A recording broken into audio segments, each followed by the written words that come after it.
Hi children, ഇന്ന് നമ്മൾ നോക്കാൻ പോകുന്നത് 6ാം ക്ലാസ്സിലെ സോഷ്യൽ സയൻസിലെ 4ാമത്തെ ചാപ്റ്ററാണ് from the globe to the map. എന്താണ് ഗ്ലോബ് ടു ദ മാപ്പ് എന്ന് പറഞ്ഞാൽ ഗ്ലോബിൽ നിന്നും മാപ്പിലേക്ക്.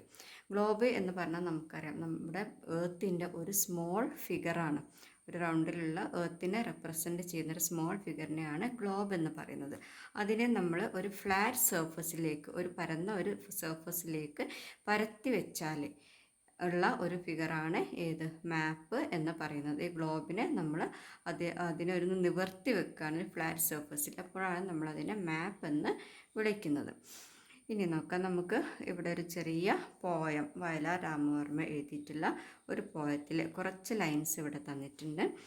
സൂര്യനിൽ നിന്നൊരു ചുടു തീക്കുടമായി ശൂന്യാകാശ സരസിൽ വീണു തണുത്തു കിടന്നു മയങ്ങി ഉണർന്നവളല്ലോ ഭൂമി, വായുവിൽ ഈറൻ ജീവകണങ്ങളെ വാരിച്ചൂടിയ ഭൂമി. അപ്പോൾ ഭൂമി എങ്ങനെയാണ് ഉണ്ടായത് എന്നുള്ള ഒരു കഥ, അതിലേക്ക് അദ്ദേഹത്തിൻ്റെ ഭാവനയിലുള്ള കുറച്ച് കാര്യങ്ങളാണ് അദ്ദേഹം ഇവിടെ എഴുതിയിട്ടുള്ളത്. അദ്ദേഹം പറയുന്നത് എന്താണ്? സൂര്യനിൽ നിന്നൊരു ചുടു തീ കുടമായി, സൂര്യനിൽ നിന്ന് വേർപെട്ട് വന്ന ഒരു ചെറിയ തീയുടെ കുടം പോലെ, കുടം എന്ന് പറഞ്ഞാൽ അറിയാലോ, ആ ഒരു കുടം പോലെ എവിടേക്ക്? ശൂന്യാകാശ സരസിൽ, ശൂന്യാകാശത്തുള്ള നമ്മുടെ സ്പേസിലുള്ള സരസ് എന്ന് പറഞ്ഞാൽ പോണ്ട്, സ്പേസിൽ തന്നെയുള്ള ഒരു പോണ്ടിലേക്ക്, അതായത് അദ്ദേഹത്തിൻ്റെ ഒരു ഭാവനയിലാണ്. കവിതകളൊക്കെ എഴുതുന്ന അങ്ങനെയാണല്ലോ, കുറേ ഭാവനയിൽ നിന്ന് അവരുടെ ഒരു ഭാഷയിലാണ് അവർ കവിതകൾ എഴുതുന്നത്. ആ ഒരു പോണ്ടിലേക്ക്, ശൂന്യാകാശത്തുള്ള ഒരു കുളത്തിലേക്ക് അല്ലെങ്കിൽ ഒരു പോണ്ടിലേക്ക് ഒരു ചുടു തീക്കുടമായി, ചൂടുള്ള ഒരു തീക്കുടമായിട്ട് ആര് വീണു തണുത്തു കിടന്നു മയങ്ങി. അങ്ങനെ ആ പോണ്ടിലേക്ക്, ആ തണുത്ത വെള്ളത്തിലേക്ക് വീണ് അവിടെ കിടന്ന് മയങ്ങിപ്പോയി. അവളാണ് ആര്? ഭൂമി. ഉണർന്നവളല്ലോ ഭൂമി. അവിടെ കിടന്ന് മയങ്ങി ഉണർന്ന് കഴിഞ്ഞപ്പോഴാണ് ആരായത്? ഭൂമിയായി മാറിയത്. അതായത് എങ്ങനെയാണ്? ചൂടുള്ള തീക്കുടമാണ് വെള്ളത്തിലേക്ക് വീണത് അല്ലേ? ആ ഒരു സമയത്ത് എന്ത് സംഭവിച്ചു എന്നാണ് പറയുന്നത്? വായുവിലീറൻ ജീവകണങ്ങളെ വാരിച്ചൂടിയ ഭൂമി. അതിൻ്റെ അറ്റ്മോസ്ഫിയറിലെ വായുവിൽ ഈറൻ ജീവകണങ്ങൾ, തണുത്ത ജീവനുള്ള കണികകൾ അതിനെ പുതപ്പിക്കുകയുണ്ടായി, വാരിച്ചൂടി ഭൂമി എന്നാണ് പറയുന്നത്. അങ്ങനെയാണ് ഈ ചൂടുള്ള തീക്കുടമായിട്ട് വെള്ളത്തിലേക്ക് വീണ ഭൂമിയിൽ, അതിൻ്റെ അറ്റ്മോസ്ഫിയറിൽ തണുത്ത ജീവകണങ്ങൾ ഉണ്ടായി. അങ്ങനെയാണ് നമ്മുടെ ഭൂമി ഉണ്ടായത് എന്നാണ് കവിയുടെ പറയുന്നത്.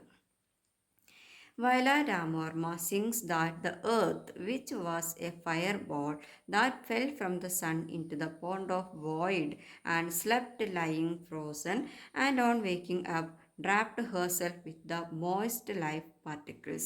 അദ്ദേഹത്തിൻ്റെ കവിതയിലുള്ള കാര്യങ്ങളാണ് ഇവിടെ പറയുന്നത്. വയലാർ രാമവർമ്മ സിങ്സ് ദാറ്റ്, അദ്ദേഹം പാടുന്നു എന്താണ്? The earth which was a fire ball, earth എന്തായിരുന്നു? ഒരു തീഗോളമായിരുന്നു, ഒരു ഫയർ ബോൾ ആയിരുന്നു. That fell from the sun, അത് സണ്ണിൽ നിന്ന് വേർപെട്ട് വീണു. എവിടേക്ക്? Into the pond of void. Void എന്ന് പറഞ്ഞാൽ ഒരു സ്പേസിലുള്ള ഒരു പോണ്ടിലേക്ക് ഈ സണ്ണിൽ നിന്നും ഈ ഒരു ഫയർ ബോൾ എവിടേക്ക് വീണു? ഈ ഒരു പോണ്ടിലേക്ക് വീണു. ആൻഡ് സ്ലെപ്റ്റ് ലൈയിങ് ഫ്രോസൺ, അങ്ങനെ അവിടെ എന്തായി? അവിടെ കിടന്ന് തണുത്ത് ഉറങ്ങിപ്പോയി, മയങ്ങിപ്പോയി. ആൻഡ് ഓൺ വേക്കിംഗ് അപ്പ്, അങ്ങനെ ഉണർന്നപ്പോൾ ഡ്രാപ്ഡ് ഹേർസെൽഫ്, അവളെ പുതപ്പിക്കപ്പെട്ടു. ഡ്രാപ്ഡ് ചെയ്യുക എന്ന് പറഞ്ഞാൽ എന്താ? കവർ ചെയ്യുക. With the moist life particles, തണുത്ത ജീവകണങ്ങൾ, ലൈഫ് പാർട്ടിക്കിൾസ് അവളെ ഡ്രാപ്പ് ചെയ്തിട്ടുണ്ടായിരുന്നു, കവർ ചെയ്തിട്ടുണ്ടായിരുന്നു. അവൾ മീൻസ് എർത്ത്. അങ്ങനെയാണ് ഭൂമിയിൽ ജീവൻ ഉണ്ടായത് എന്നാണ് കവി പറയുന്നത്. അപ്പോൾ ഈ ഒരു കവിതയുടെ സമ്മറിയാണ് ഇവിടെ ലൈൻസിൽ കൊടുത്തിട്ടുള്ളത്. Then our earth, which is rich with atmosphere, water and favorable climate, is the only celestial body in the universe which is found to sustain life. എന്താണ്? our earth which is rich, നമ്മുടെ ഏർത്തിൽ എന്താണ്? ധാരാളമുണ്ട്. എന്തൊക്കെ? Atmosphere, water and favourable climate is the only celestial body, ഒരേ ഒരു celestial body, ഏറ്റവും ഇത്രയും കാര്യങ്ങളെ കൊണ്ട്, അറ്റ്മോസ്ഫിയർ കൊണ്ടും വാട്ടർ കൊണ്ടും ഫേവറബിൾ ക്ലൈമറ്റ് കൊണ്ടും. ഫേവറബിൾ ക്ലൈമറ്റ് എന്താണ്? അനുയോജ്യമായ കാലാവസ്ഥ, നല്ല അറ്റ്മോസ്ഫിയർ, വെള്ളം എന്നിവ കൊണ്ടൊക്കെ ഉള്ള ഒരേ ഒരു ആകാശ ഗോളം ആണ് ഏത്? നമ്മുടെ ഏർത്ത് എന്ന് പറയുന്നത്. ഇൻ ദ യൂണിവേഴ്സ്, യൂണിവേഴ്സിൽ, ലോകത്തിലെന്ന് പറയാൻ പറ്റില്ല, യൂണിവേഴ്സിൽ തന്നെ ഈ എല്ലാ അനുഗ്രഹങ്ങളും ഉള്ള ഒരേ ഒരു സെലഷ്യൽ ബോഡിയാണ് ഏത് നമ്മുടെ earth, which is found to sustain life. അവിടെയാണ് എന്ത് കാണപ്പെടുന്നത്, നമ്മുടെ ജീവൻ കാണപ്പെടുന്നത്. അപ്പോൾ ജീവൻ കാണപ്പെടുന്ന ഒരേ ഒരു സെലഷ്യൽ ബോഡി ഏതിനൊക്കെ, ഈ അറ്റ്മോസ്ഫിയർ, വാട്ടർ, ഫേവറബിൾ ക്ലൈമറ്റ് കൊണ്ട് റിച്ച് ആയിട്ടുള്ള ഒരേ ഒരു celestial body in the universe എന്ന് പറയുന്നത് ഏതാണ്, നമ്മുടെ എർത്താണ്. We have become familiar with the shape, the movements and other characteristics of the earth in the previous classes. നമ്മുടെ മുമ്പെയുള്ള ക്ലാസ്സുകളിൽ, അതായത് ഫിഫ്ത്തിലൊക്കെ നമ്മുടെ എർത്തിൻ്റെ ഷേപ്പിനെ കുറിച്ചിട്ടൊക്കെ പല അസംഷൻസ് പല സയൻറ്റിസ്റ്റുകളും, മെഗല്ലൻ, അതുപോലെ ആൽബർട്ട് ഐൻസ്റ്റീൻ, ഇങ്ങനെയുള്ളവരൊക്കെ കുറേ യാത്രകൾ നടത്തിയതും അങ്ങനെയുള്ള കാര്യങ്ങളൊക്കെ നമ്മൾ കഴിഞ്ഞ ഫിഫ്ത്ത് ക്ലാസ്സിൽ പഠിച്ചിട്ടുണ്ട്. The image of the earth captured from the space how us a clear picture of the shape of the earth. അപ്പോൾ നമ്മുടെ സ്പേസിൽ നിന്നും എടുത്തിട്ടുള്ള images, the image of the earth captured from the earth. Capture ചെയ്യുക എന്ന് പറഞ്ഞാൽ പിടിക്കുക അല്ലെങ്കിൽ എടുക്കുക എന്നൊക്കെ പറയാം. പിടിച്ചെടുക്കുക എന്നാണ് ശരിക്കുള്ള മീനിങ്. അപ്പോൾ സ്പേസിൽ നിന്ന് നമ്മൾ എടുത്തിട്ടുള്ള എർത്തിൻ്റെ ഇമേജസ് ഷോ അസ്, നമുക്ക് കാണിച്ചു തരുന്നു clear picture of the shape of the earth. എർത്തിൻ്റെ ശരിയായ ഷേപ്പ് എന്താണ് എന്നുള്ളത് ഈ പിക്ചറുകളിൽ നിന്ന് നമുക്ക് മനസ്സിലാക്കാം. Does the earth really have a spherical shape? സത്യത്തിൽ എന്താണ്, നമ്മുടെ എർത്ത് ഒരു സ്ഫെറിക്കൽ ഷേപ്പ് ആണോ? The earth has a unique shape which is slightly flattened at the poles and slightly bulged in the middle. This shape of the earth is known as geoid. അപ്പോൾ നമ്മുടെ എർത്തിനൊരു special shape ഉണ്ട്, അതിനൊരു specific നെയിമും ഉണ്ട്. എന്താണ്, geoid എന്നാണ് പറയുന്നത്. അപ്പോൾ ക്ലിയർലി ഒരു സ്ഫെറിക്കൽ ഷേപ്പ് അല്ല. എങ്ങനെയാണ് നമ്മുടെ എർത്ത് ഉള്ളത്? The earth has a unique shape. Unique എന്ന് പറഞ്ഞാൽ ഒരു സെപ്പറേറ്റ് ആയിട്ടുള്ള ഒരു പ്രത്യേകമായിട്ടുള്ള ഒരു ഷേപ്പാണ് എർത്തിനുള്ളത്. Which is slightly flatten at the poles. പോൾസിൽ, അതായത് ഈ ഒരു മുകൾ ഭാഗത്ത് എന്താണ്, അല്പം എന്തായിട്ടാണുള്ളത്, ഫ്ലാറ്റൻഡ് ആയിട്ടാണ്, അല്പം പരന്നിട്ടാണ് പോൾസിലുള്ളത്. And slightly bulged in the middle. ഈ മിഡിൽ ഭാഗത്ത്, ഇക്വേറ്ററിൻ്റെ ഈ ഒരു ഭാഗത്ത് എന്താണ്, കുറച്ചൊന്ന് പരന്നിട്ടുമാണ്. ബൾജ്ഡ് മീൻസ് എന്താണ്, ഒന്ന് വീർത്തിരിക്കുക, അങ്ങനെയാണ് ഉള്ളത്. ഈ മധ്യത്തിൽ മിഡിൽ ഭാഗത്തിൽ ഒന്ന് വീർത്തിട്ടും, അതുപോലെ മുകൾ ഭാഗത്ത് പോൾസിൽ എന്താണ്, സ്ലൈറ്റ്ലി ഒന്നിങ്ങനെ ഫ്ലാറ്റ് ആയിട്ടുമാണ് ഇരിക്കുന്നത്. ഈ ഒരു ഷേപ്പിനെയാണ് എന്തെന്ന് പറയുന്നത്, the shape of earth is known as geoid. അപ്പോൾ നമ്മുടെ ഭൂമിയുടെ ഷേപ്പ് ഏതാണ് എന്ന് ചോദിച്ചാൽ, which is the shape of our earth എന്ന് ചോദിച്ചാൽ എഴുതേണ്ടത് എന്താണ്, ജിയോയിഡ്. വാട്ട് ഈസ് ജിയോയിഡ് എന്ന് ചോദിക്കുകയാണെങ്കിൽ എന്താണ്, the earth has A unique shape which is slightly flatten at the Paul's and slightly bulged in the middle. This shape of the earth is known as geoid. The globe is the true model of the earth. ഇപ്പോൾ globe എന്ന് പറയുന്നത് എന്താണ്, നമ്മുടെ എർത്തിൻ്റെ ഒരു true മോഡലാണ്, ഒരു small ഫിഗറാണ്. എർത്തിൻ്റെ എല്ലാ കാര്യങ്ങളും റെപ്രസെൻ്റ് ചെയ്യുന്ന ഒരു ചെറിയ മോഡലാണ് ഏതെന്ന് പറയുന്നത്, ഗ്ലോബ് എന്ന് പറയുന്നത്. It is used to understand geographical features on the surface of the earth and to determine the location. ഇത് നമ്മൾ ഉപയോഗിക്കുന്നത്, ഈ ഗ്ലോബ് നമ്മൾ ഉപയോഗിക്കുന്നത് എന്തിനു വേണ്ടിയിട്ടാണ്, അണ്ടർസ്റ്റാൻഡ് ജിയോഗ്രഫിക്കൽ ഫീച്ചേഴ്സ്, നമ്മുടെ ഭൂമിയുടെ ഭൂപ്രത്യേകതകൾ, ഭൂമിശാസ്ത്രപരമായിട്ടുള്ള പ്രത്യേകതകൾ മനസ്സിലാക്കാനും on the surface of the earth, ഭൂമിയുടെ ഉപരിതലത്തിലുള്ള, സർഫസ് എന്ന് പറഞ്ഞാൽ എന്താ, നമ്മുടെ ഉപരിതലത്തിലുള്ള ഭൂപ്രത്യേകതകൾ മനസ്സിലാക്കുന്നതിനും, അതുപോലെ to determine the location determine ചെയ്യുന്നതിനുമാണ് നമ്മൾ മെയിൻലി നമ്മുടെ ഈ ഗ്ലോബ് യൂസ് ചെയ്യുന്നത്. You have become familiar with the horizontal and the vertical lines on the globe in the previous classes. നമ്മൾ ഇതേപോലെ എന്താണ് ഗ്ലോബിനെ കുറിച്ചൊക്കെ പഠിച്ച സമയത്ത് അതിൽ നമ്മൾ ഒരു ഇമാജിനറി ലൈൻസ് പാരലലായിട്ടും വെർട്ടിക്കലായിട്ടും ഒക്കെ വരച്ചിട്ടുള്ളതൊക്കെ 5ാം ക്ലാസ്സിൽ പഠിച്ചിട്ടുണ്ടായിരുന്നു. Let us learn more about the features of these lines. നമുക്ക് ആ ഒരു ലൈൻസിനെ കുറിച്ചിട്ട് കൂടുതലായിട്ട് ഈ ഒരു ലെസണിൽ പഠിക്കാം. Lines of latitudes, parallel of latitude. എന്താണ് ലൈൻസ് ഓഫ് ലാറ്റിറ്റ്യൂഡ്? ലാറ്റിറ്റ്യൂഡ്സ് എന്താണ് എന്നാണ് പറയുന്നത്. എന്താണ് latitude lines? Lines of latitudes are imaginary lines that connected the points in the same angular distance on the both side of the equator with reference to the earth centre.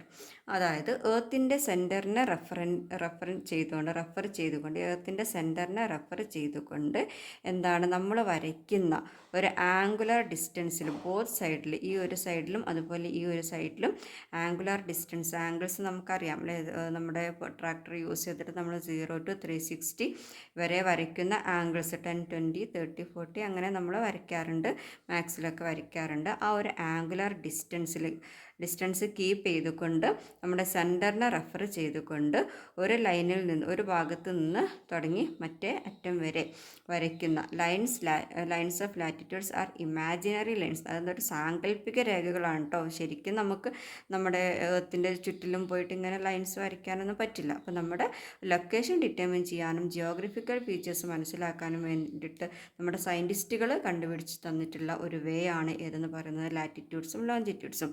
അപ്പോൾ നമ്മൾ ഈ latitudes എന്ന് പറയുന്നത് imaginary lines ആണ് that connect the points in the same angular distance on both sides of the equator with reference to the surface. Equator എന്ന് പറഞ്ഞാൽ ഏതാണ്? Equator എന്ന് പറയുന്നത് നമ്മുടെ ഈ സെൻറ്ററിലുള്ള 0 ഡിഗ്രി ലൈനെയാണ് നമ്മൾ എന്തെന്ന് പറയുന്നത്?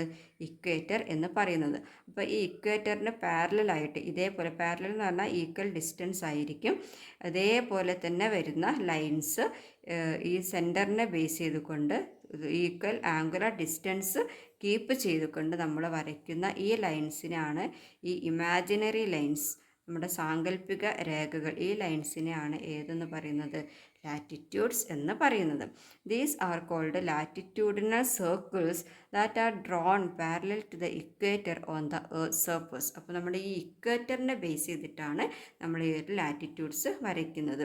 These R latitudinal circles. ഇതിനെ നമ്മൾ സർക്കിൾസ്, ഒരു സർക്കിളായിട്ടാണ് നമ്മളൊരു സൈഡിൽ നിന്ന് തുടങ്ങി ഇങ്ങനെ വരച്ച് വരുന്ന സമയത്ത് നമുക്കത് സർക്കിളായിട്ടാണ് കിട്ടുന്നത്. അതുകൊണ്ട് തന്നെ ഇതിനെ ലാറ്റിറ്റ്യൂഡിനൽ സർക്കിൾസ് എന്നും പറയാറുണ്ട്. ഇത് വരയ്ക്കുന്നത് ഈ ഒരു ലൈനിന് ഇക്വേറ്ററിന് പാരലായിട്ടാണ്. പാരലൽ എന്ന് പറഞ്ഞാൽ അതേപോലെ തന്നെ ഇവിടം തുടങ്ങി ഇവിടെ വരെയുള്ള ഈ ഡിസ്റ്റൻസ് എന്തായിരിക്കും? സെയിം ആയിരിക്കും. അതുപോലെ തന്നെ ഇവിടം തുടങ്ങി അടുത്ത ലൈനിലോട്ട് വരുന്ന ഡിസ്റ്റൻസും സെയിം ആയിരിക്കും. അതിനെയാണ് പാരലൽ ലൈൻസ് എന്ന് പറയാം. അപ്പോൾ ഇതേ രീതിയിൽ മുകളിലേക്കും അതുപോലെ തന്നെ നമ്മൾ താഴോട്ടും വരയ്ക്കുന്ന ഈ സർക്കിൾസ്, അതിനെയാണ് നമ്മൾ ലാറ്റിറ്റ്യൂഡിനൽ ലൈൻസ് എന്ന് പറയുന്നത്. Observe figure 4.1 and find out the largest circle of latitude. അപ്പോൾ നമ്മളോട് ഈ ഒരു ഫിഗർ നോക്കിയിട്ട് ഇതിൽ ഏതാണ് ലാർജസ്റ്റ് സർക്കിൾ എന്ന് കണ്ടുപിടിക്കാനാണ്. ഇതിൽ നമുക്ക് നോക്കിയാൽ അറിയാം അല്ലേ, ഈ ഒരു 0 ഡിഗ്രിയിൽ വരുന്ന ഇതാണ് ഏറ്റവും ലാർജസ്റ്റ് ആയിട്ടുള്ള സർക്കിൾ. ഇതിനെയാണ് നമ്മൾ എന്തെന്ന് പറയുന്നത്? ഇക്വേറ്റർ എന്ന് പറയുന്നത്. This is the equator. You have found out that the 0 degree circle of latitude is the largest one. This is the equator. Observe the lines of latitudes drawn to the north and the south of the equator on the globe. Are all the circles of the latitude equal in size? ഇപ്പോൾ നമ്മൾ equator ആദ്യം നമ്മൾ determine ചെയ്തു. പിന്നെ വരുന്ന നമ്മുടെ ഈ സർക്കിൾസൊക്കെ നമ്മൾ വരച്ചതാണ് ഈക്വൽ ആംഗുലർ ഡിസ്റ്റൻസ് എടുത്തിട്ട്. ഇപ്പോൾ നമ്മൾ നോക്കുകയാണെങ്കിൽ ഈ ഒരു ലൈൻസൊക്കെ എന്താണ്? സെയിം സൈസാണ് വന്നിരിക്കുന്നത്, സെയിം ഡിസ്റ്റൻസ് ആണ്. ബട്ട് എന്താണ്?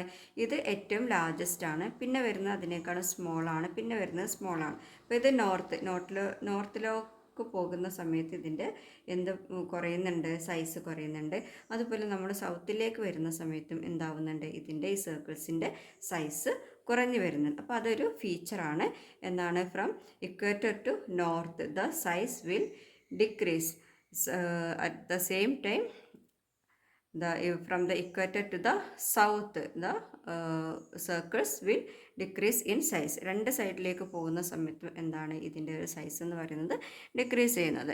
We can see that as we move from the equator towards the poles, the circle of latitudes gets smaller in size. അല്ലേ?